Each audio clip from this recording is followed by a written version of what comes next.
خلیفہ مسیح رابع نے اپنے ایک خطبے میں اپنی ایک رویا سنائی تھی، اور اس میں انہوں نے فرمایا کہ جو ان کا ذکر اس میں کیا وہ یہ تھا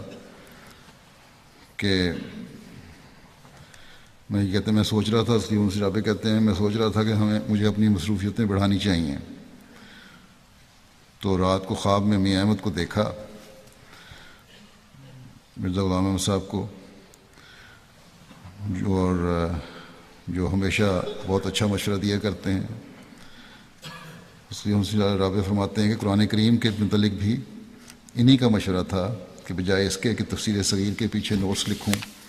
میں اپنا نیا ترجمہ کروں، اور آپ فرماتے ہیں کہ الحمدللہ خدا تعالیٰ نے اس ترجمے کی توفیق عطا فرمائی اور بہت سے مسائل اس میں حل ہوئے۔ اور باقی پھر لمبی خواب ہے، اس میں ذکر ہے کس طرح انہوں نے کہا کہ شادی بیاہ کے متعلق اور لڑکوں کے ملازمتوں کے لیے